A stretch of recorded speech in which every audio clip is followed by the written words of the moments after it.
if you're hanging around the back, do take a seat. There's plenty of them in front. Welcome to this event on Blue Labour.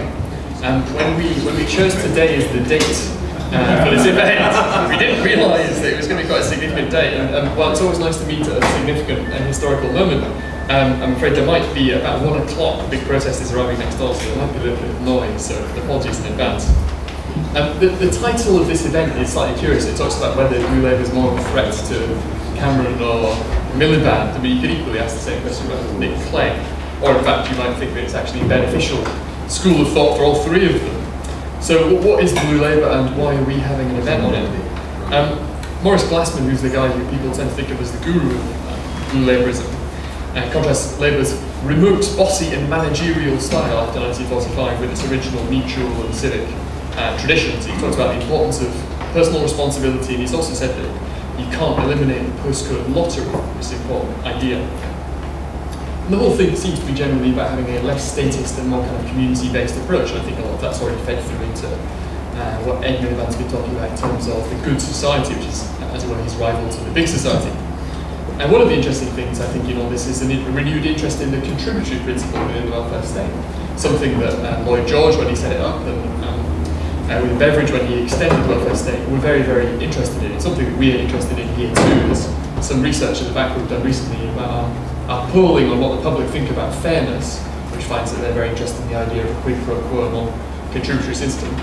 And also some work we've been doing in our welfare programme here about how we might actually be able to move from where we are now to such a system. And I was very interested, Ed Miliband came and did a press conference here during his leadership bid, and somebody in a typically charming journalistic way, one of the gentlemen in the press asked in the back of the room, so what makes you not just a typical lefty then? Always with the subtle questions. And he said that one of the things he was interested in, amongst others, was a more something for something welfare system, which I think is very interesting. And of course, Blue Labour is not without its critics already. Tony Blair has already launched a massive smackdown on it. I'll quote from his interview where he said, "I'd be worried about indulging in a nostalgia which suggests a great emotional empathy with someone when you don't have a policy to deal with it, and so you end up with a small c conservative position. The attraction of a concept like Blue Labour is it allows you to say there's a group of voters out there that we can't reach at the moment.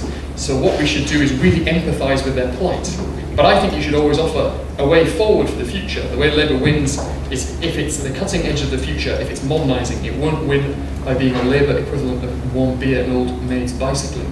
It's pretty tough. And Blue Labour is almost unique in having been attacked by both Tony Blair and also Billy Bragg, which is an unusual coalition. He said it was a socially conservative idea would play better in Birmingham, Alabama than it would in Birmingham, UK. And while there's an unusual coalition against Blue Labour, it seems that there's an interesting coalition in favour of it as well. One of the things that makes me want to take it seriously, and I think it's an important idea, if some of you have read Phil Collins's piece in the Times about the series of seminars run by James Pannell and John Cruddas, I immediately think when you've got two very, very interesting thinkers, two of the most interesting people in the Labour Party working together, particularly when they don't necessarily have exactly the same politics, that's bound to be something interesting coming out of it. So it's a huge pleasure to be able to have John here for this discussion today. I first had the pleasure of meeting him during the campaign a long time ago against joining the single currency when he was on the right side of history. And we all went around in a sort of boggle-eyed way saying, "Oh, we'll end up with the wrong interest rate in Ireland, and the Greeks will never wear all this austerity," and people said this was all nonsense, and perfectly under control, and of course, it's never nice to say we were right, but we were right. So, there you have it. So, a pleasure to have you here, John. Danny, who is known, of course, to all of you. He was an advisor to the Prime Minister during the last Conservative government, advised to William Hague during the slightly tougher years, 97 to 2001, and he's an executive editor on The Times. He's also, since we invited him to this event, become our chairman, so it's a particular pleasure to have my new boss on the panel, so it'd be nice to you. And while Danny has been sucked into the policy exchange community, Jesse Norman, in a sense, has managed to graduate or escape from it. While having worked here, authoring lots of brilliant papers, including Compassionate Economics and Compassionate Conservatism, he's become an MP for Hereford, and he's continuing to churn out very important and influential ideas, and his book on the big society is relatively recently out. And lastly, but absolutely not least, is Sunder Katwala, and today he is still here in his guise as the General Secretary of the Fabian Society, but I think this is maybe your last, or second to last ever day, because he is about to go off and form a new and very interesting venture, which I'll let him explain perhaps a little more about. But anyway, so we have until 1:45. We have the best panel I can imagine to talk about this subject. It's an important idea. I wonder if we could first ask John to be first up to talk about where he thinks blue labour is going. Thank you very much. Oh, great, thank you very much, Neil. I'm not quite sure how long we got, so I'll just be pretty brief. But I was just reminded when Neil was talking about the critique of blue labour. There was a paper circulated in the Parliamentary Labour Party about blue labour last week, and accused it of being jingoistic, racist, misogynistic, and I thought, shit, that might be the wrong side to be on in terms of and also nostalgic, sorry, it's sort of romanticism of the past, etc., etc. So, and I think that's symptomatic of the controversies we had. And if you see the caricature of what it is, then I'm definitely not blue labour. In fact, I hate the term blue labour, but what I'm actually interested in is the series of debates in and around it as a poll for discussion within the Labour Party. And what does blue labour mean? Well, I don't know, but blue, in some sense, is used to some link to some notion of a lost working class, which I think is pretty troublesome given the fact that that working class actually is lost in terms of economically it's disintegrated, culturally it's under threat, and its families are also disintegrating. So I don't think that's a panacea, I would tend to suggest.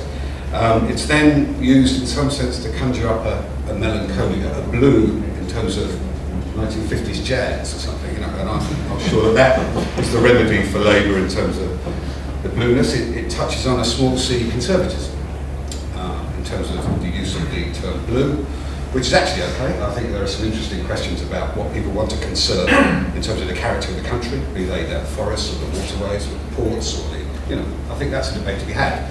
And arguably the present government is too liberal, it's not conservative enough. And I think that's an interesting space for Labour to occupy. Blue, I think primarily has been denoted in the press to counterpose it to a red Tory, you know, so you have a simplistic binary view of the world between red and blue.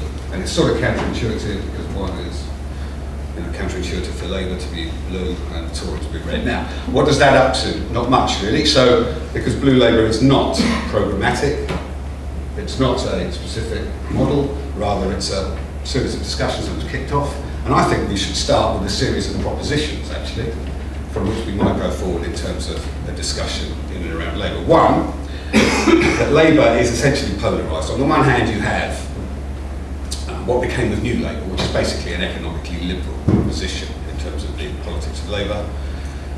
Counterposed to that, you have a, let's call it a metropolitan middle-class liberalism, socially, within Labour. Now, either of them do not hold the tablets of stone for Labour to rebuild itself.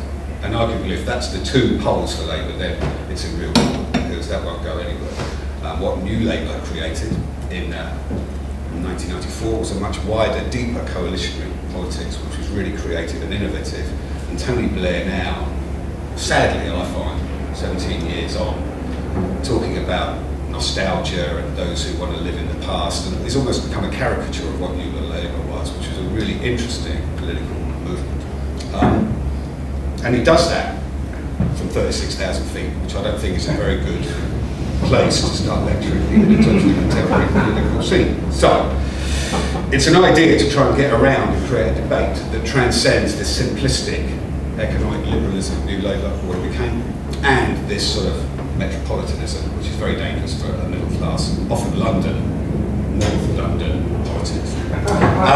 Second, it's an attempt to throw a grenade in, really, because you often hear around the Labour Party, isn't it great that this is not 1979 or 1980, where one half of the room wanted to pick the other half up and the other half wanted to invite the Russians in and abolish the police and all that sort of stuff, right? And so therefore, we compare the state we're in now with that anger and factionalism of the early 80s. Now, Jim and myself, we lived through that, and that was not a nice place to live.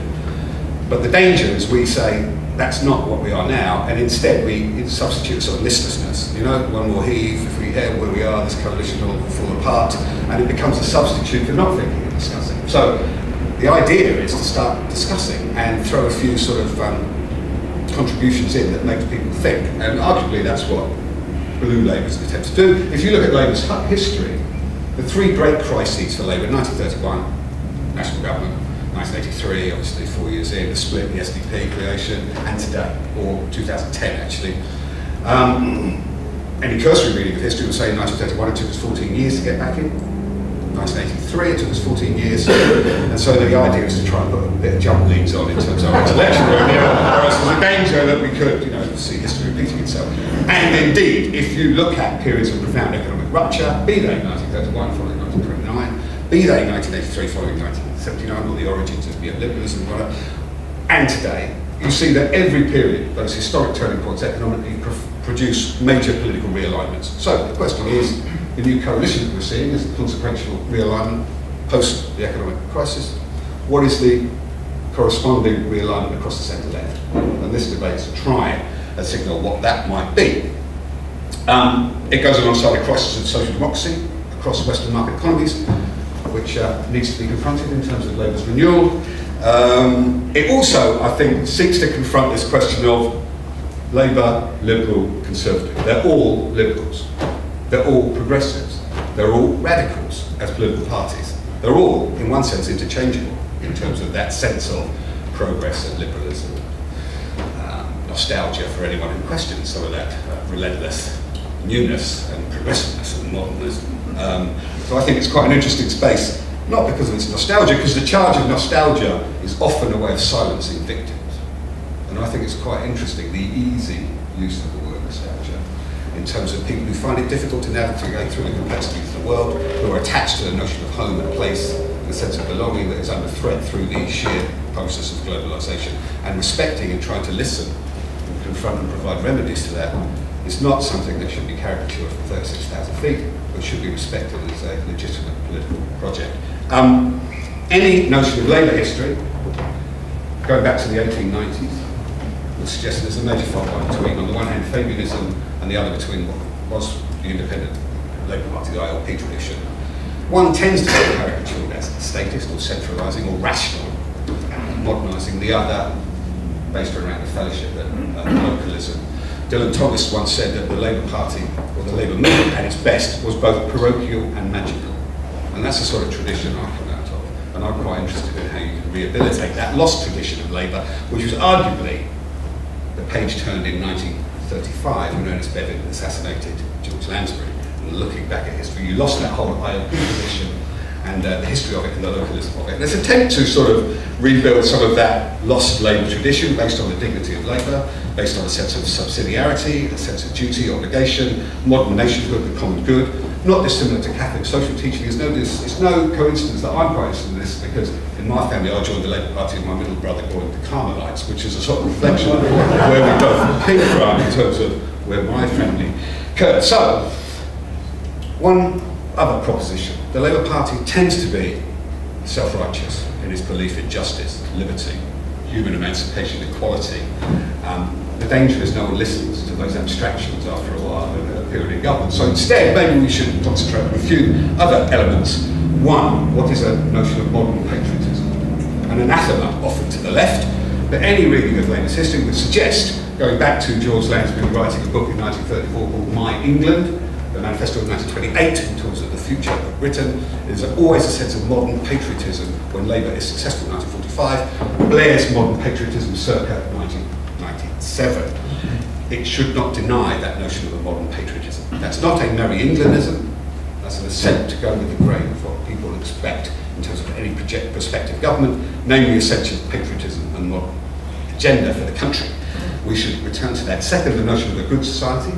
Jesse and I was at a conversation with Archbishop Vincent Nichols, and one of the eminent theologians said the future debates in this country will be between a neoliberal and a neo-Aristotelian view of the good society. I think it's a very interesting departure point in terms of future debates around virtue versus atomised economic exchange and what became of economic liberalism. Third, a more resilient economy, learning from comparative experience, for example, German democracy in terms of localised institutions, how you can resist that destructive elements of modern capitalism.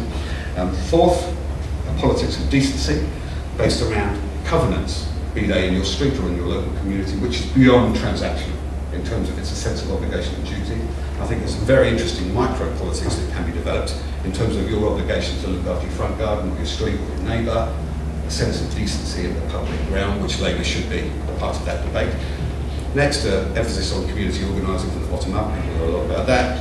Finally, a sense of trying to wrestle with that notion of that moved from politics of assimilation to what became multiculturalism, to one that's based around an intercultural dialogue through the sense of a common good. Because the danger in Labour is that politics becomes balkanised around your physiological characteristics, your race or your colour. We need to search for something deeper that bonds the world and a sense of humanity. So, if that is racist, jingoistic, you know, nostalgic, etc., etc., etc., well, I'm part of that debate, and I think there is no future without Labour navigating through this. It is very dangerous because of the polarisation within and around Labour, where everyone goes to safe, comfortable zones, and that's a politics that will end in successive defeats, possibly 14 years. I don't want to be too prescriptive about that. But unless there is a sense of energy, unless a few hand grenades are popped in, then I think it's very useful. And if that's what Labour, Blue Labour is about, I hate the term, but I like the virtue of the political project. Thanks very much.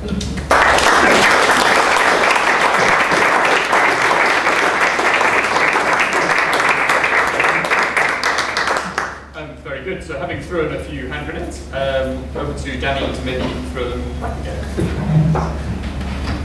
Well, I just appeared with Lord Glasman on TV just before I came here, and we discussed Blue Labour. I think he got rather aggravated with me because he didn't think I understood what he was talking about, and I think I'd have to agree. But the difference was that he thought that was my problem and I thought that was his. So, forgive me, John, if I misunderstand what Blue Labour is. I think at least a little bit of that is because it's still a concept that you're trying to define, and if I criticise the wrong things, that's certainly because you've begun to develop them but may decide they're not the most potent lines for you. However, I do think Blue Labour provides an important critique for us because it's an important critique of modernisation. And it has a number of political things to be said in its favour, some policy things to be said in its favour, and certainly some political things. On a policy level, in realising that 1945 settlement wasn't an ideal settlement, Blue Labour is probably braver than most Tories would understand, because the idea that that 1945 government embodied all wisdom is a very important part of Labour folklore. So in the sense that it's nostalgic, it's also revising Labour's history, and that's a very interesting thing to do. And it's very important because, of course, a central part of the critique behind a big society is that the 1945 settlement involved unnecessary nationalisation, the destruction of services that could be provided by the community, and a failure to appreciate the importance of building services and building communities from the bottom up.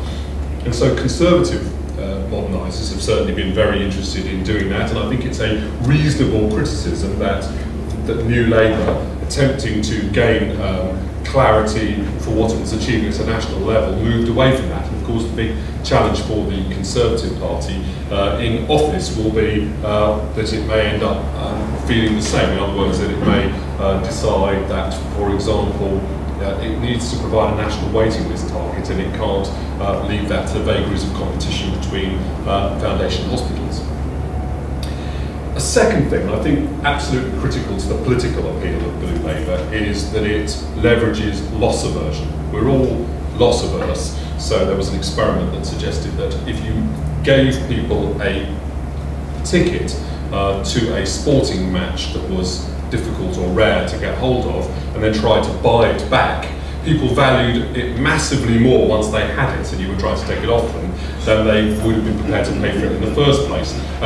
People are loss averse, and I think loss aversion is one of the critical features in politics. It's easy to do something in 10 years' time because people don't have something. It's very difficult to take away something that people have got, and Blue Labour puts to political use a sense of loss.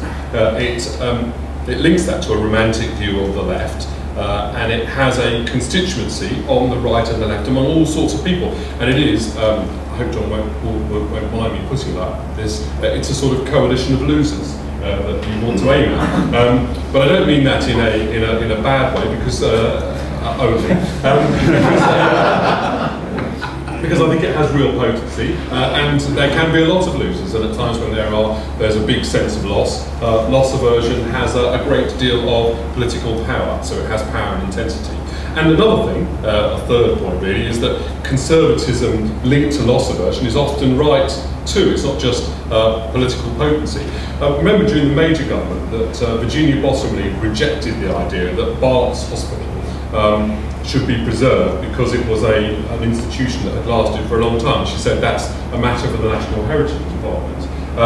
But at the same time, most Conservatives would accept the idea that the ethos of grammar schools was destroyed when those schools were merged, and that there was something that was lost in that ethos. In other words, the precise critique that Virginia Bottomley was dismissing was one that a lot of Conservatives were inclined to accept. So there is something in loss aversion, there's certainly something in the whole idea of mutualisation, of communities decentralising, and there's obviously quite a lot in the harnessing tradition. But I do depart from Blue Labour in very many serious ways. The first thing is I'm a moderniser because I'm an optimist. I basically believe the world has got better, that it hasn't got worse, that the costs of change are concentrated, the benefits have been diffused, that the traditions to which we're harking back, yes, they were closed cultured. They don't look as, the history of the middle of the 20th century doesn't perhaps look as great to a Jew and his refugee family than they may be due to people who have unbroken histories here. Certainly don't seem like that to me, and I think that lots of things that happen in society are great progress. I even have a problem with the idea of preserving the high street, in the sense that, you know, if we'd done that, we'd have a blacksmith on every high street. The fact is that people shop in Tesco's because it's a very good shop, and I like that modern world and what it brings. And I think that the campaign against consumerism, whatever that is, I think it means consumption, is something that should be resisted. Secondly, as well as being an optimist, I'm also a realist. So not only do I not particularly want to go back, but we're not going back either. So the old organisations, the class structures that underpin the sort of Labour Party John was talking about have gone. And they weren't that great when they were there. I mean, yes, it was a loss that the ILP tradition disappeared when Bevan pushed Lansbury out. But the great thing is that we also lost Lansbury. It was basically an international idiot. And certainly using think tank language. In other words, there's always been this tension inside the Labour Party between its sort of socialist concept and the idea of a community and the idea of the special interests that pay for it and sustain it, who were interested in themselves. And you know, if you think that wouldn't reappear, just look out the window, because that's precisely what we're having. And what I was trying to make, the point I was trying to make to Morris on the television, which he didn't quite grasp, was that you know, in being respectful to the teachers over pensions, he was being disrespectful to all the people who had to pay for it. And so I do think that not only will we not go back, but there's a lot that we might not wish to go back to either. I'm also a moderniser in another sense, in the sense of Margaret Thatcher, and in this sense also like Tony Blair, which is that loss of change came through liberty, and it's made out of deliberate choice. I respect loss aversion, so I'm a moderate, but I wouldn't want to surrender to this. And I think that Blue Labour doesn't mean to, but it would inevitably end up basically involving the state in trying to halt the process of change. Because the process of change comes out of technology, it comes out of science, it comes out of people's choices, it comes out of a vastly improved way of making changes which the internet has brought about. These things can only be stopped with a huge effort, and it's difficult to see who would make that effort if it wasn't the state. So that I think Blue Labour would start with the best of intentions, trying to be a force that sort of rolled back the state, but it's hard to see how it achieves this decentralised society without a lot of the sort that they want, without a lot of state intervention. Now I'll finish with one more positive point. I think there is a big area in which it's possible, certainly for policy exchange, and the Blue Labour and forces behind it to cooperate. I'm sure that Jess is going to talk some more about that. But I think a new notion, a sort of post-socialist notion of fairness, that's rooted in this idea that people expect to get out something from what they put in, that understands why issues like crime and immigration and welfare reform are essentially issues of fairness and reflect people's notions of fairness. There's a huge amount that we can work on together to understand together that can contribute to your agenda and to ours. Thank you.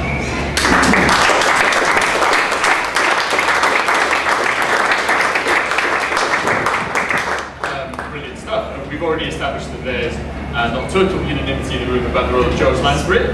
So now over to Sunda. Thanks.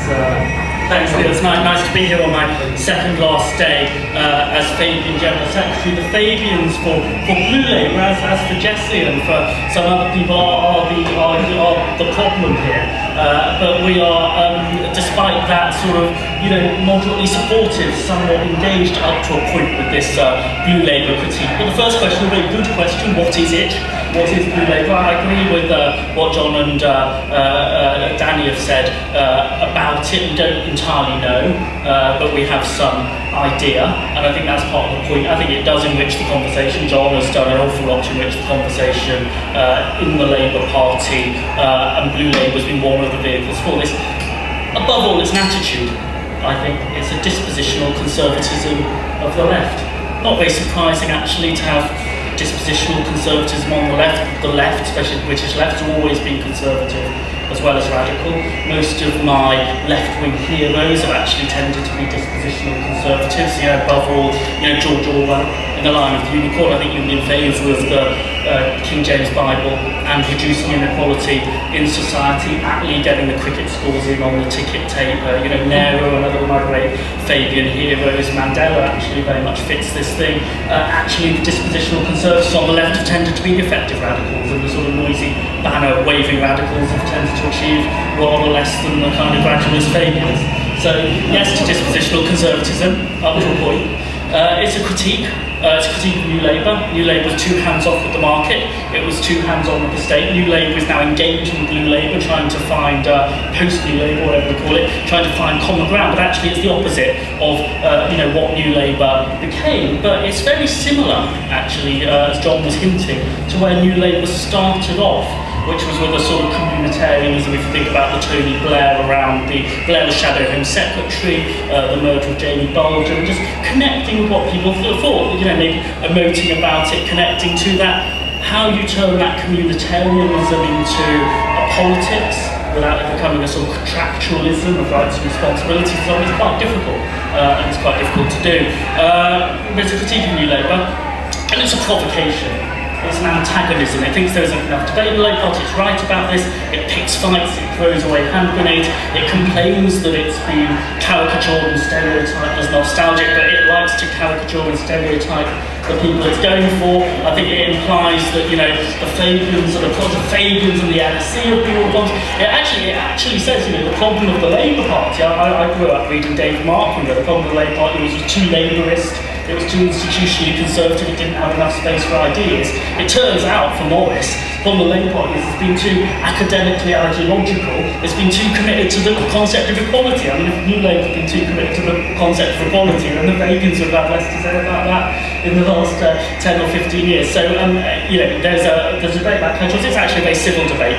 It's a cousin of Red Toryism. I think it could be more serious than Red Toryism in many ways. I've always been pretty sceptical, actually, about the existence of Red Toryism as a sociological fact in our politics, outside of Mr. Philip Blond and the Respublica think tank. There aren't many Red Tories, I think, out there in society, because actually there is a modern centre-right conservatism, and it tends to be both socially liberal and economically liberal. And so a Red Toryism that is neither socially liberal nor economically liberal, I don't think has any presence in a way. But Blue Labour does speak to something, actually. Labour only succeeds, only is elected as a cross-class alliance. So what Danny said about a coalition of users is an interesting point, because there's actually the working class element that was strongly Labour in '97 and just about 2001 that fell away. The sort of New Labour switches were maintained, and it has more sociological power because it's trying to maintain that. I think that's obviously too narrow electoral coalition to win, but I think all winners, in a way, anybody committed to economic or social or liberal openness in our society has to ask how they secure the consent for it. And you secure the consent for it by persuading people it will be in their interests, and sometimes, you know, it's not false consciousness that they think this hasn't all been in their interests. You might have to make some trade-offs. So that's where it tries to throw these hand grenades around, but when you look at it, they're not. They shouldn't be saying hand grenades. They shouldn't be sort of, you know, knock them back across the net occasionally. It's the politics of faith, flag and family. And that's meant to sound pretty provocative. Why would the left be a politics of faith, flag and family? What Neil was saying about Billy Bragg. But up to a point, there's more than half a point in each of those areas. I'm definitely for flag. You know, a modern, inclusive patriotism, absolutely necessary in a diverse society. Absolutely necessary if you want to secure internationalism. But we've been having that debate for 20 years. So the idea of some frisson about the left having some modern sense of patriotism that works in a diverse society, I hope is gone. The problem for Blue Labour, though, is that actually Labour was at its most patriotic, its most cross-class, when it was at its most Fabian as well, in 1945, when we, you know, won the war to win the peace, had the Bedford Settlement, had the NHS. Good thing. So the Blue Labour takedown of 1945 is an odd thing to do, because as a project that wants to give the Labour Party a sense that it was a tradition, I mean, of course you want to do that after New Labour, which knew that you could get stuck in a tradition but didn't know if it wants tradition at all. New Labour, you know, celebrated the 50th anniversary of the NHS, but didn't celebrate the centenary of its own party. But actually, Blue Labour is against the real history of the party that we've had. It's against the myths we live by. So, it, you know, and it's slightly mythical. So John says the tragic day that George Lansbury was assassinated. What a shame. I mean, you know, it was 1935. And the issue was Abyssinia. You know, I've written several thousand words on a blog about this. But Lansbury said this: I would close every recruiting station, disband the army, disarm the air force. I would abolish the whole dreadful equipment of war and say to the world, do your worst. Well, it was 1935. And it's because Lansbury was got rid of that actually there were two Labour votes with Churchill in the war cabinet in 1940 against Halifax and against Chamberlain. It was because of Labour actually that Britain fought the Second World War. Sorry, that wasn't the debate about Abyssinia I was referring to. Well, it might be a tragic moment, but I mean, well, it wasn't a tragic moment because actually Labour in opposition, and you know, you just had a massive swing in the Fulham by-election. The country was pacifist. And Labour decided it was for collective responsibility, it was for flag, and it was actually probably the most important thing Labour Party ever did. So you won't entirely get us off 1945. There's a tragedy of Labour in 1945, which is by 1948 it's exhausted. By 1950 it stands for nothing. By 1951 you've still got Clement Attlee there and it's not doing anything. But Labour, this will be a myth that they live by. The flag is good, faith is good, but the Labour Party, I think, you know, Morris says the most important person in the Labour tradition is Jesus Christ. I think sociologically that's probably right.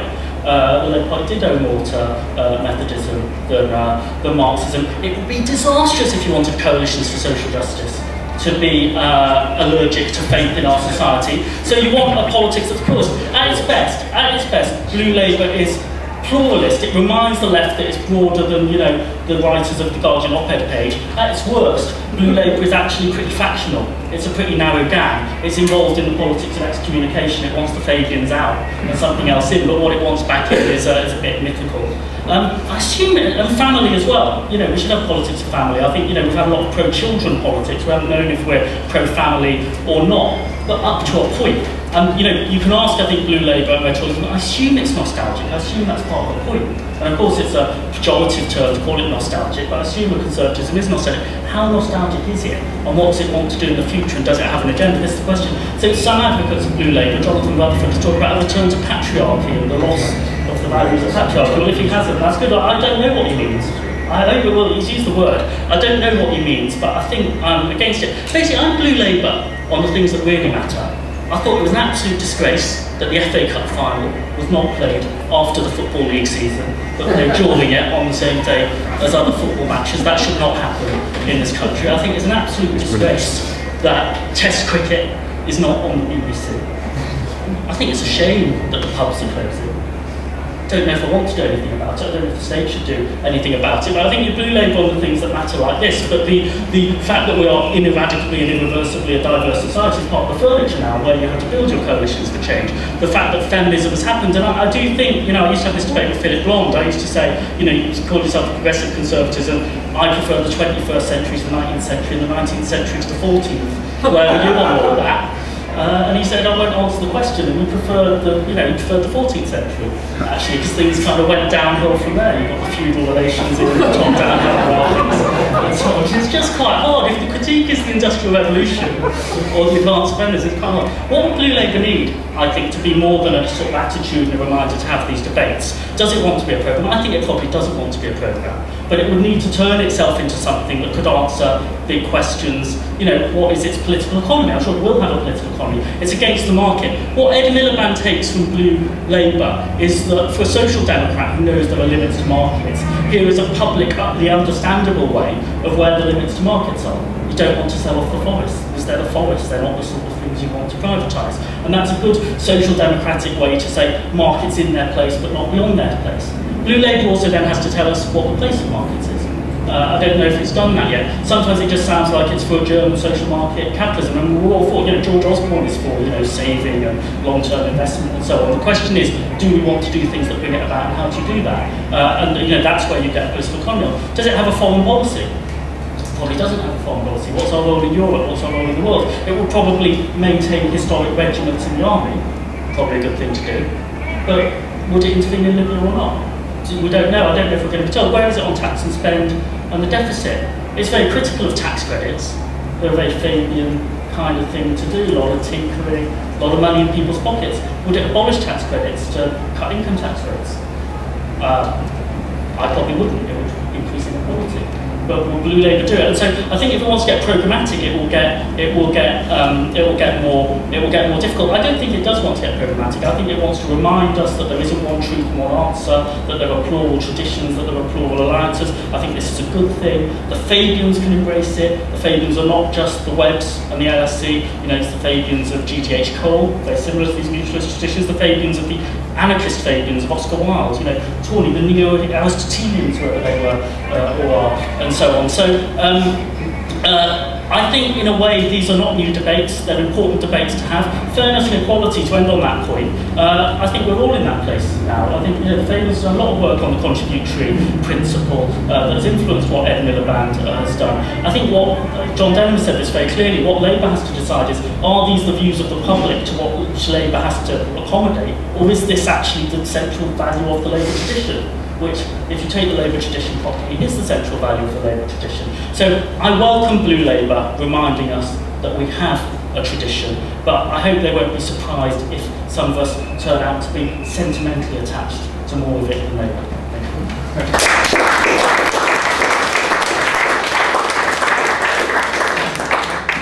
Sandra, I have bad news. You are a dispositional conservative.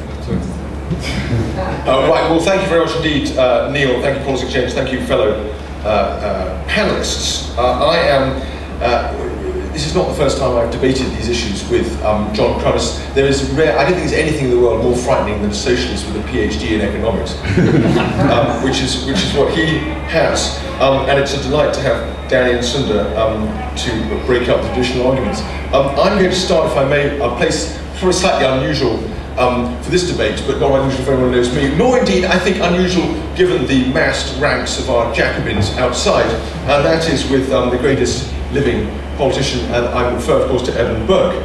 And Burke is, I think, the great intellectual progenitor of the big society, and it's in response to that I think this idea of Blue Labour is best understood. So I'm going to start there. Go back to Burke. What does Burke say? Well, Burke basically talks a lot about as many people know, little platoons. The vision that comes out of Burke is one that stresses human capability and individual strength and autonomy, and the wisdom of that diverse pluralist settlement. And in today's political idiom, that has two counterparts, if you like.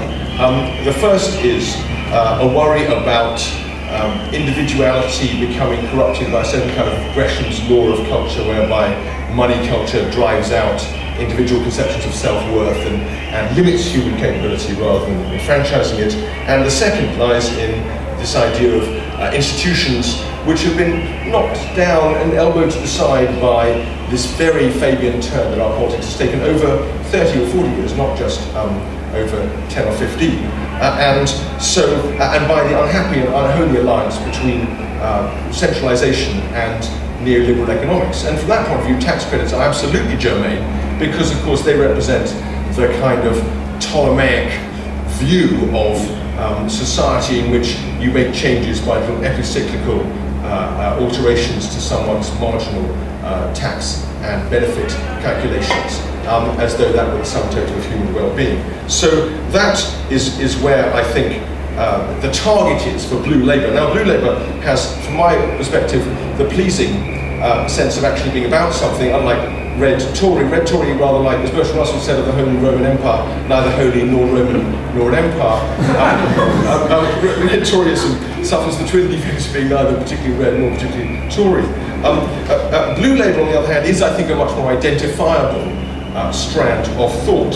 And it's quite important, and Sunda glossed over this slightly, but it's quite important to distinguish between Fabianism, that is to say, the intellectual idea that the state should have the leading role, as it were, in society, and the Fabians as a group of people who were highly diverse. And as you say, Sunda, there were aesthetic Fabians like Oscar Wilde, and they're not to be confused with what I take to be the central thrust of it, which is the idea of intellectuals leading social change by applying science to public policy. That's the central Fabian idea, and its central institution is the LSE, and that is why one of the great moments in the LSE's history was when it had both Michael Oakeshott and Hayek in it, thus proving that although it had a Fabian upbringing, it didn't necessarily regard itself as exclusively peopled by Fabians, and thank God it didn't. So that's the intellectual tradition. And as you know, Fabianism itself, nothing to do with such, but Fabian society went down some rather dodgy sidelines as a result of that. It had an unpleasant flirtation with eugenics at one point, and that's one of the things you get when you think uncritically about applying science to social policy. So let's come back to Blue Labour. One of the things that's beautiful about Blue Labour, it seems to me, is it's got people really thinking about the traditions of the Labour Party. I wish we had that more on the Conservative side, where you have so many people in and around politics who actually know nothing about, or thought very little about, the intellectual traditions of conservatism. And it's rather thrilling, therefore, to have a political mini-movement that is based on a positive re-examination and re-interrogation of the past. If you had looked at the left in political politics in the year 1900, you would have seen a staggeringly diverse set of traditions, ranging from certain kinds of anarchism, communism, Marxism on one side, through guild socialism, the unions, working men's movements, certain kinds of suffragism, all in a fascinating, pullulating mass of intellectual ferment. And so the question as to why we should have ended up with a kind of idiotic lockstep state-first approach to politics is a simply source of amazement to me. So I absolutely think that is important. In this way of thinking, of course, 1945 is a disaster, and indeed Morris, who's wondrously plainly spoken, as you know, Glasman, famously described it at the LSE with me about 3 weeks ago as a calamity for the left. 1945 is a calamity for the left. That's quite interesting. Or maybe used the word catastrophe.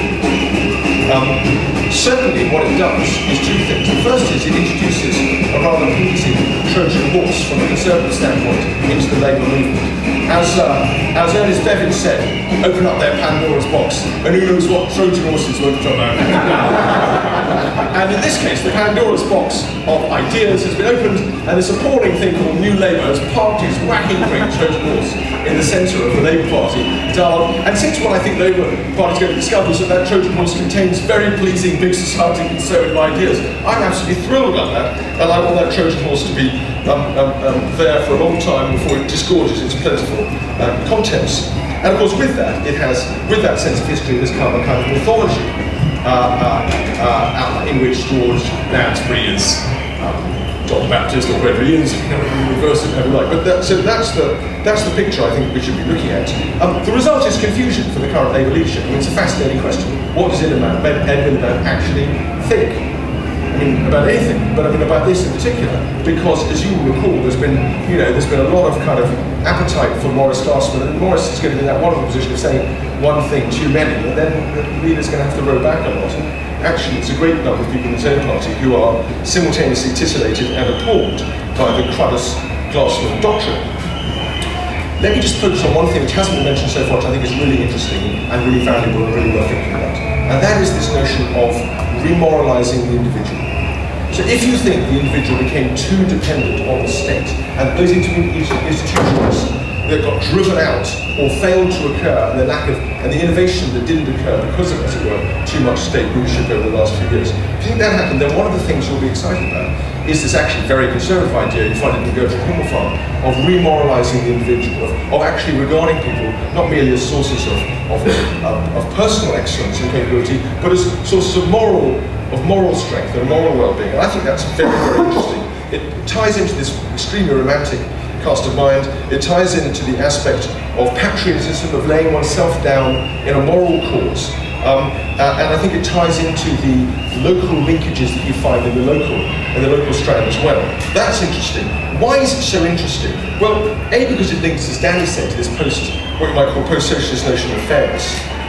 And B, I think, because it represents a challenge to the Conservative Party in a way, which is to refashion these ideas of big society, this extraordinary Burkean turn in modern political thought, and point it in the direction of a conservative movement that's more like the CDU in Germany than it is like perhaps its current incarnation in this country. That is to say, it's the default choice of right-thinking, budget-conscious, patriotic people to be backing that strand of thought.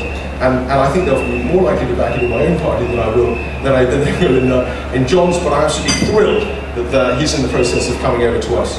Thank you very much.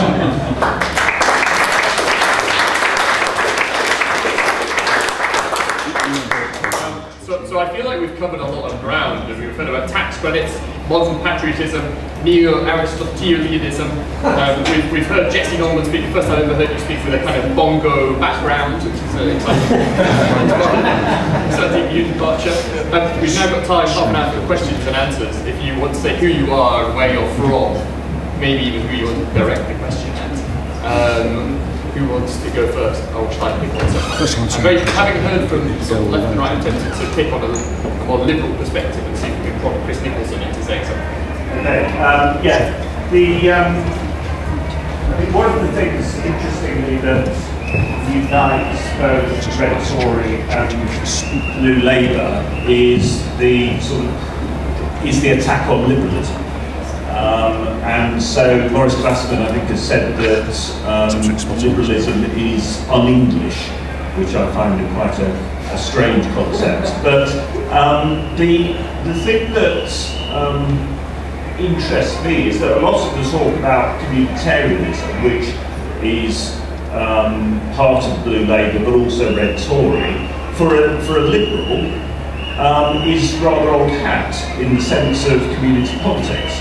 And then when I heard John's propositions that he set out about good society, modern patriotism, more resilient economy, etc., I was agreeing with all that. So I end up being rather confused because I'm the enemy, which is liberalism. But actually, I agreed with an awful lot of what John said. I agree much less with the sort of Fabian socialism and the sort of state approach to solving problems that I unfairly characterise some of us having. So I'm a confused liberal. So that sounds like, in a sense, a kind of a plea to set out some dividing lines here in a slightly more concrete way. So what about this? So there seemed to be a disagreement earlier on about whether the stuff about faith, flag and family was genuinely divisive or not in the Labour Party. But if it's understood it wasn't, I sort of had a feeling that potentially it is. It is. If you, just in terms of the tempo of the discussions since then, It is, but I mean, I agree with Sir Ronald that it shouldn't be, because it lies deep within our own history. I mean, and it's a question of rediscovering one's own history, given that New Labour was almost explicitly ahistoric as a political movement. So it did not celebrate the centenary of the Labour Party, which is a really interesting thing to do in terms of the existential grief within a political party. And how do you simultaneously rediscover your own history without being sentimental, but in an attempt to be forward-looking simultaneously? Now that is a really difficult trick. Can it be done? I don't know the liberalism point. I would just say that I don't think we can rehearse the essential fault lines in political philosophy for decades in terms of liberalism and communitarianism, particularly John Rawls, etc. But it's the atomised political economy, I think, that seems to confront in terms of economic liberalism rather than some other tenets of social. You made a very interesting point when you said that Lord Glasman said that liberalism wasn't English, because I think he's almost precisely wrong that liberalism is exactly English, and that is his problem. In fact, when pressed on what he thinks would be English, his answers are a German industrial policy and a German pension system or welfare state. David Barkman had this book, The Unprincipled Society. It developed very well an argument that the kind of Jenkinsite corporatism which he supported was at variance with 250 years of English culture, and then extraordinarily reached the conclusion at the end of this very brilliant analysis that what needed to change was the 250 years of culture, which was absurd. And I think the problem that Blue Labour faces, I think to some degree, is that this dynamic process of churning change is actually very English. And then it can be a mistake. I think conservatives fell into this mistake sometimes. You know, if you think of conservatism as being about trying to preserve and protect those things which are essential to the national character, conservatives have often ended up thinking that that means evening suits, for example, which are just a bow tie, and not understanding that perhaps the institutions of liberalism and the law are really what's English. And if you preserve that, you are preserving a dynamic society in which lots of other things will change. Shall I just have one point about that? Yeah. Because there is a different... using this. No, I don't think so. There is, take E.P. Thompson, The Making of Each Working Class. It's an attempt to mine, actually, a different... His politics was expressly a communist virtue politics, to try and lie what was the nature of a free-born English man and woman in terms of their resistance to the commodification of the land, by land franchise, destruction of relationships, and to relocate a radical Labour history in England. And that actually is the task at hand. Because if you look, we did a thing at the Labour Party conference with Mr. Cooper in terms of the polling, the empirical data about what has Labour lost. And Labour's lost an embeddedness in England outside of certain urban settings. So there is a link between its history and a contemporary attempt to appropriate the problems that it has in actually England. Question at the back, and it will come towards the front of the lady in the second row. So, yeah. So, Piotr Brzezinski. This is sort of to Sumner and John. I was struck by the difference between sort of your take on Blue Labour and the fact that sort of faith, flag, and family are at home in the Labour traditions, and the sort of dominant narrative within the Labour media. If you take sort of your average commentator on The Guardian and The New Statesman, it seems like they come from a very, very different perspective, one that is less connected with the interests of most Labour voters and more connected with the interests of metropolitan, liberal sort of elite, shared across Conservative and Labour parties. So how does the Labour Party deal with that going forward? Well, if it becomes the preserve of that pole within the Labour Party, and the danger is, over the last year, it's sort of navigated in and around that at the expense of other elements in its history. And arguably that has allowed the debates to be reframed around very, very which means that we are sort of almost politically residualised into precisely that demographic. You don't get out of that if you can't reframe the whole term debate, which is what this is now, actually. You know, when you said you had on the one hand that poll around the economic liberalism and what became the tragedy for that Blair is politics is just like Thatcher. Those who were left standing at the end determined what it was, right? And you lose the texture of its own history, just the same as New Labour became by the time it before, and his actions now actually, sadly, I think, lose its early vitality, energy, and plurality. I agree with that, and in a way, I mean, the debate, the caricature of the liberal left is lived up to by, probably a handful of commentators, but it's not a good description of Labour in Parliament, Labour Party members, etc. But we have to work out where the boundaries are, because there's a broad commitment to human rights and equality. If we're taking that out, that would be problematic. But that doesn't necessarily lead you to caricature positions. I mean, a very good example is the debate about faith. There are very, very few MPs who say, get the state out of everything to do with faith entirely, including scrapping all of the faith schools that we've had for decades and centuries. I mean, there's a reason MPs don't say that, which is that you'll never be able to do it. Yet most left liberal commentators sound as though they take that position. And there's a complexity there as to how you maintain that. And there might be very different clashes. We have the adoption agencies issues.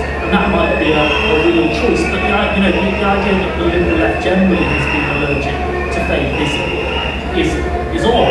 But the Labour Party is, in a sense, what was the Labour Party? The Labour Party was the secularisation of the Judeo-Christian ethic to offer a sort of New Jerusalem sort of politics of the Christian ethic without there necessarily needing to take a position on what your faith position was, and that's what the future of the Labour Party would be as well. It's got to navigate inside a diverse society. So I think a lot of this comes back to sort of 20, 30 years Thatcherism as well. I think is at the heart of it. This is the disruption of Thatcherism playing itself out in all of the political traditions, because Thatcher is both market liberal and she's socially conservative. But I think markets are trumps, basically, because I don't know what the Downing Street Policy Union was trying to do to promote family values and Victorian values, but it was probably very difficult to find out what people could do to do it. And I think each of the political traditions knows that there's an appetite for that, but doesn't know how to do it. In the end, I think, to Chris's question, I think we're all in favour of all of the communitarianism that you can have in a liberal society. But the question is, where is it still liberal and where isn't it? When people want it not to be liberal, then we're not in favour of attachment and shared national experiences, but not breaking the liberal paradigm to get it. I think. Can I just come in on that for a second? First of all, let's just recall one thing about this Thatcher, which is that the best analysis I've seen is actually done by Shirley Lepman, who describes in terms of the recovery of the vigorous virtues. And I think that was the kind of thing, those are the kinds of values that were being recovered in her as it were, self-image and mind at that time. You couldn't tell us that we've got a broken society, well, there was a nascent critique actually within the 1980s, even on the Thatcherite side of things. So I don't actually accept that. On the English liberalism thing, what's interesting about that, of course, is that it's a very good question. Is that English liberalism, in a sense, existed for a long time, but it was really, as it were, properly invented by Mill.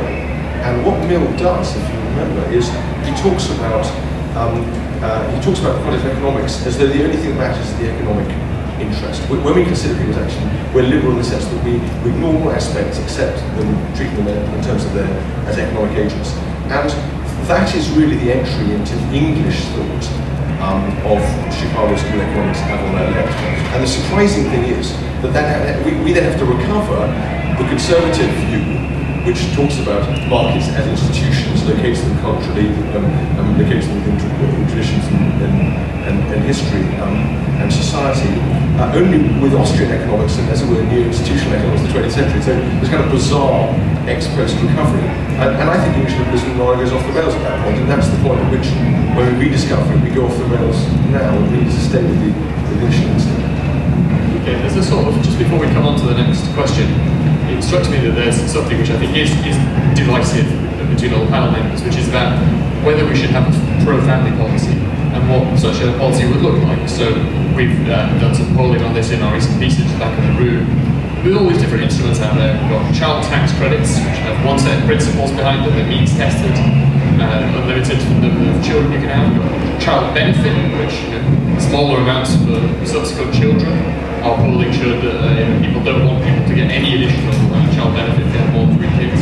You have sure-start centres, you have a certain allowance for free childcare, you have a discussion about transferable tax allowance, a discussion about family classes and parenting classes, all these different instruments that people talk about, and I'd be very interested in seeing what the different panel members think about this whole discussion.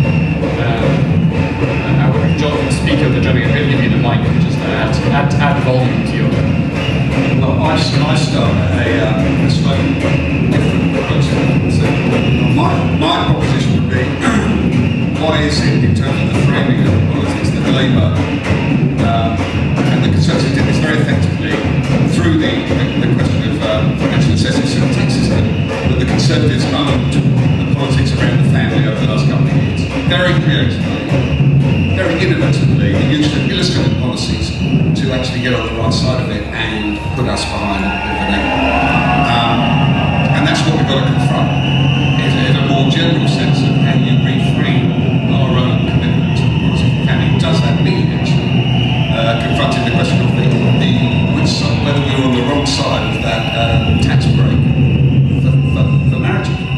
Which is a very interesting question for us, whether you just long that in to create that debate within Labour, without being too prescriptive about the remedies. And that's where I think we need to be in terms of the next period. First time I've heard someone say it. You weren't on the wrong side of it. Right, you're saying this is... I'll explain. There's a policy reason for it to start off with, which is there is reason to believe that people become more committed to each other by announcing to each other that they get married. It works in the same way that someone went to a slimming club and committed themselves to lose weight. When you commit yourself to something in public, you're more likely to follow through on it. And marriage works in exactly the same way. If you believe that marriage works, then you must believe that it's getting married that produces the longer relationships. The policy of a tax break for married families believes that it's the tax break that creates it, in which case why bother getting married? If you advance the idea of a bounty for getting married, which would be the policy that I suggested might stand some chance of working, because it might actually stand some chance of encouraging people to do something that then itself helps people to do it, and therefore would be a coherent pro-marriage policy, and one that I would personally be in favour of. You find that almost nobody supports it. And the reason that almost nobody supports it is because people are not actually in favour of doing something that is self-evidently going to help married couples. They're only in favour of the marriage tax break because they're in favour of tax breaks, and they don't mind who it's attached to. The moment you make it explicit that it's an aim to encourage marriage, they're not in favour of it. I think they're wrong not to be in favour of it. I think the collapse of marriage has been socially catastrophic and continues to be so. But I'm not clear that politically you'll be able to persuade people to engage in anything that amounts to a proper policy that would encourage marriage. No, not. That's not the point. The point is how you define the terms of debate, isn't it? Rather than the intrinsic merits of the micro policy. That's the point. Given what Jesse said about tax breaks, tax credits earlier, I assume he's got to weigh in there on Danny's side and say, well, this is ridiculously Fabian tinkering, isn't it? To think that we can have a tax break that will incentivise the marginal marriages that don't happen, and that's what policy should do. But why does John think we're on the wrong side of it? Because the policy is primarily rhetorical. And the policy is a way of standing up and saying, actually, families are good, a marriage is good, while maintaining a sort of liberal framework, and people are worried about whether you can do that. I mean, the left, therefore, has got itself into a position where it's enormously proud, actually enormously proud, and shared now across the political spectrum, of having made it possible to have gay marriage, just not quite sure what we think about marriage for people who aren't gay. But if we actually work through why we're in favour of gay marriage, then we might think actually marriage is good for the people who choose to get married, but actually whether or not the state should be in the game of saying you weren't going to get married, but we're going to make it more likely that you should get married, and so on. Different issues, so it's actually a willingness to speak about it. Now, if you actually say, where are the pressures on marriage and families coming from, Blue Labour will probably say, well, actually they're coming sometimes from the market. From working hours and so on, and the right will only be pro-marriage actually if it's willing to check the market. in the interest of the family, which I'm sure Jesse would want to do. Well, I thank you for saying what I was going to say in advance, so sort of only much better. No, I do share many of these worries, actually. I do think that tinkering should be done in an experimental way, with some condition in one's own mind, with a tax system in favour of marriage. I like about Danny's idea of boundaries, I always have done. The trouble with tinkering inside the tax system is that you create negative incentives as well, of course, so that a couple that divorce, there's then the likelihood that the mother, who bears a disproportionately large amount of the cost and in the immediate costs, in particular when they're very short of cash, then gets the additional tax benefit taken away. So there are particular worries you would have about the policy either way. But the broad picture has to be, stop just fretting about the economics, start thinking about all the factors that go towards undermining marriage as an institution, and take it from that perspective, and then maybe the economics will drop in alongside a more considered overall policy. Very good. I actually agree with Sundar that working hours do make a difference to marriage, but the more you have, the more likely you are to stay married. The biggest thing you can do if you want to move marriage numbers is to reduce unemployment. That's another story we have. I just wanted to raise one point. I'm not sure it's true though that you can't move the large person to make a commitment to get married. A large reason why a lot of people don't get married is because it's very expensive, and therefore if you paid a marriage bounty, you might be able to, it might work. The question, I don't doubt that it would have an impact of some kind. The public are very worried about moral hazard and like, people get married for wrong reasons and things like that. Is that right? Yes, that's one of them. Yeah. Find out the answer to what the public think about policy in our poll, which I keep looking. There's a lady who's incredibly patient in the second row there. Shall I give you this row? Shall I give you this? One's coming to you. Thanks, Kate Batchford from Leadership Government. Question for John. So you talked about the good society and how it fits into the Blue Labour thinking.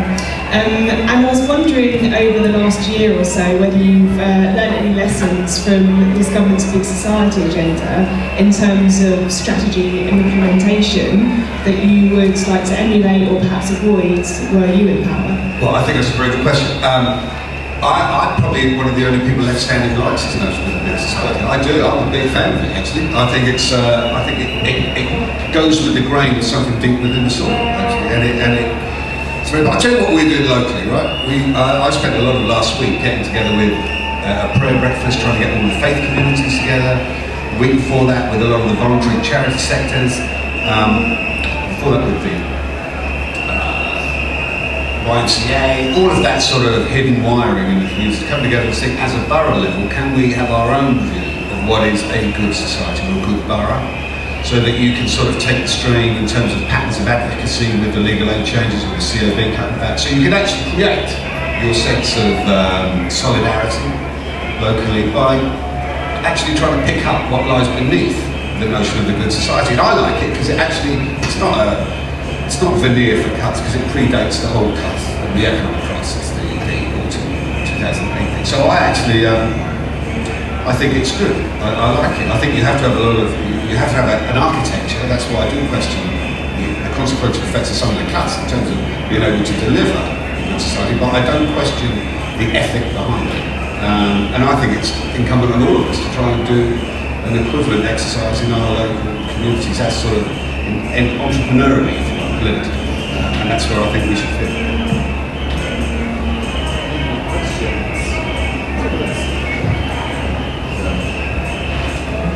Hi, I'm Lucky. I work for another pro-big society, Labour MP. But I do want to kind of indulge in a kind of slightly lefty rant on the idea of equality, and what I see as the pollution of the term fairness and its decoupling from the term equality. And I think Danny, you've written up this quite recently. So I'd be interested to hear your thoughts. I saw the sort of Korean economist Ha-Joon Chang say something very similar to what I think earlier in the week, and that's kind of fairness or reciprocity has come to kind of mean merely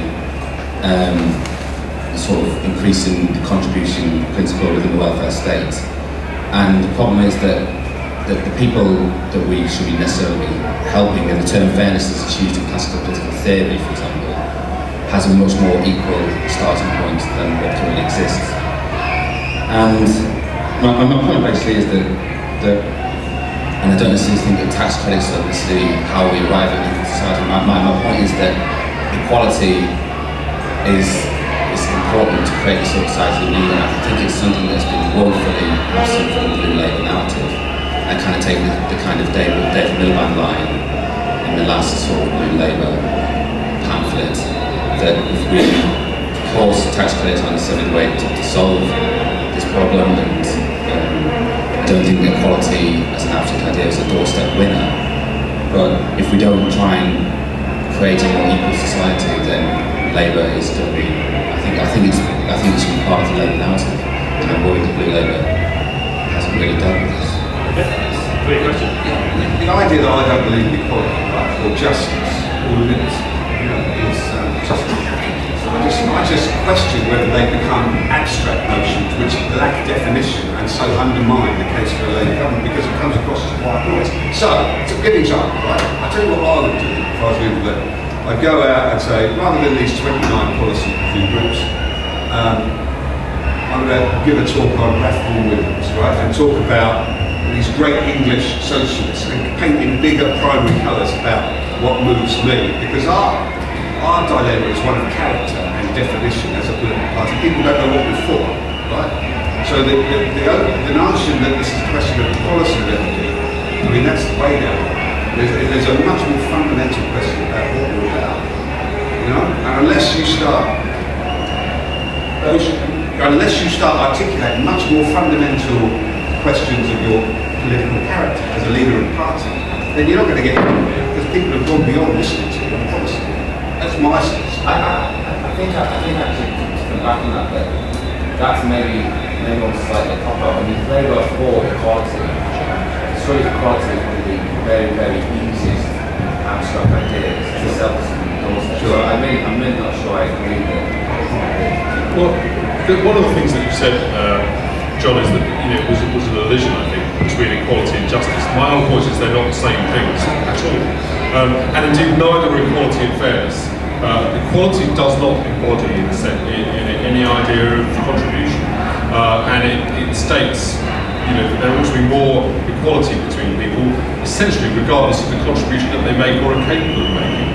And the whole point about fairness, which I would like to explore, is that I think that equality, though it has, for example, equality before the law has a big contribution to make to the idea of justice, and rules have contributions to equality that are interesting to investigate, although the problem with rules is that you try to look at what you would do as a person if you weren't one.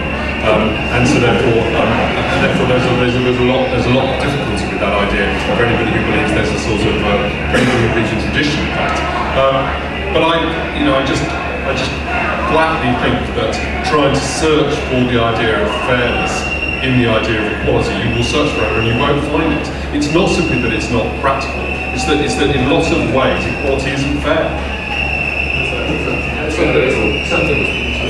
Keep that story. I think it's a further point which the gentleman is to take into account, which is a critique coming out of Blue Labour, which is this, that an awful lot of the effect of the state was not to enfranchise the least well-off in society. This is the Trotsky-like analysis. This was a bourgeois racket that in many ways oppressed and kept to their place, that group. And so a real notion of equality might open up that space in some of the ways that the coalition is just starting to explore through things like the pupil premium, actually giving folks at the other end of society a real chance to make a difference in their own lives and helping them more good. So I think there are things, there's a potential critique there to come out of Blue Labour which would be rather supportive of that. Thanks. Yes, fairness and equality are a little different. The Labour Party is fundamentally a party that's about equality, and fundamentally it's for a fair and more equal society. It believes a fair society would be more equal, but it would take Dan's points about checking whether we did it. I mean, it would do so for principled reasons, but it would also do so for public and political reasons. Actually, you would secure legitimacy and consent for majorities of the public for the things that make the society more equal, that chime with people's intuitions about fairness and contribution, and you won't for the ones that don't. And that's why minimum wage is the most popular thing that the Labour Party did, and more support for carers who have a lot of popularity, and living wages has a lot of popularity and so on, and things that don't have that contribution don't have don't have popularity and consent. So a political strategy would say, do the pro-equality things that have fairness support and avoid the ones that don't. It would just be the politics of the possible. But there is a more part of the question. There's a cross-party challenge here as well, because actually the language of equal life chances, which is the way in which we try to bring equality back to the Labour conversation, is now used by everybody in all of the parties. But I mean, I think people who are quite strong market liberals would accept that there's a premise there about equal starting points, roughly speaking, and there's an intergenerational problem, so I'll pass that on, but roughly equal starting points. So that, you know, rhetorical meritocracy, not enough for people on the left. It's quite a radical political idea compared to the structure of society we have. We're really miles away from meritocracy. So if you're Nick Clegg, you actually should be going for a lot more asset equality in starting points. Which is why I thought it was a bit odd when it's a tiny symbolic policy to Boris Johnson stuff. Because none of the parties now has a sufficient idea about starting points. And the Child Trust Fund, on the contrary, is a perfect example of that. When it was first introduced, because it was driven by tax treatment benefits more than by an initial deposit, it was 12 times more remunerative to the middle class family to all the tax benefits than to the working class family. It didn't take any cash. She worked at a recent time, so you could be, which does the maths. So actually, it was a very unequal policy from that perspective. But I take the point you make. Well, all the usual comments apply. But the point is that was supposed to be a policy which enfranchised the least well off and actually ended up enriching others. I'm afraid, I'm sorry to say that we are now out of time. I think this has been a fascinating discussion. It's been incredibly wide-ranging. We've had Sunder come out as a disposition conservative, Jesse more or less out himself as a Trotskyite. Danny, I don't think has moved position, nor has John. We've covered an incredible amount of ground between neo-Aristotelianism, tax credits, patriotism, all these different things. It's been useful for me. I have masses of notes. So thank all of you. It's been a great discussion. Thank all of you who had interesting questions. We've got a very distinguished audience. So it only really remains to thank all of you in the conventional polite way. Thank you.